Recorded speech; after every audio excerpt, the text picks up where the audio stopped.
Yeah, 12 minutes after 1 o'clock as we start with some rugby and having another look at now this situation with the Super Rugby Pacifica, with the Chiefs now with quite a comfortable lead at the top, unbeaten after 9 matches, 9 from 9. And they've been very consistent, haven't they? That's the thing that's impressed me about, among other things, with the Chiefs. I don't think they've had a bad game. Well, they haven't lost the game. I think they had a poor first half in their first match against the Crusaders. But since then, they've been in top gear and were so over the weekend. I'd have to say I was disappointed with the 2 decisions made by the TMO on Saturday night. I'm not a one-eyed Cantabrian. I don't even live in the South Island. But I think they were done out of 2 tries by the TMO, claiming that he saw 2 knock-ons on 2 video replays that Gardner, the referee, called for.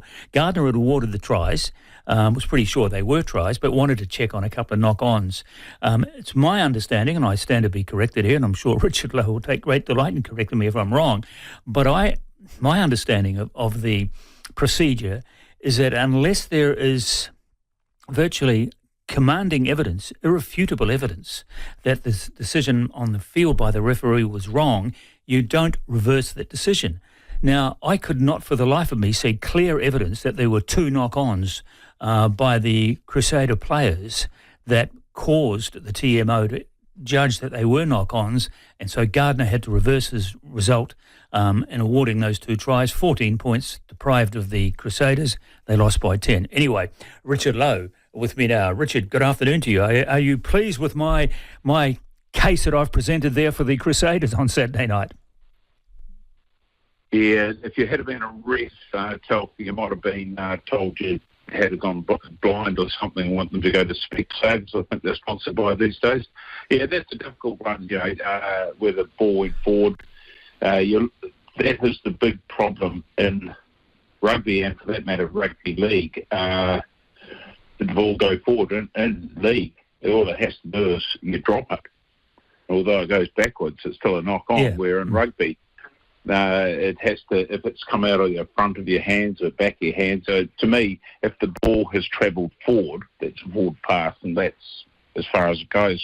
But no, I think the Chiefs had a good game and their beach played well. And I think when you look across the whole competition, that's where teams are coming unstuck when their beach isn't as good as their starting 15. So, as I mentioned, the Chiefs have been very consistent from week in and week out, and they've got a very good forward pack, haven't they? And their set pieces are very good. And I guess when you've got that in front of you, life is a little easier, which I suppose is why we're seeing a lot of good rugby from someone like Mackenzie. Yeah, and he gets a good platform, and their halfbacks can operate very well, and that's where pressure goes on. You take the Crusaders the other night. Apparently, Willie Hines pulled something just before the game, so he was out. So Drummond had to basically go the whole hog,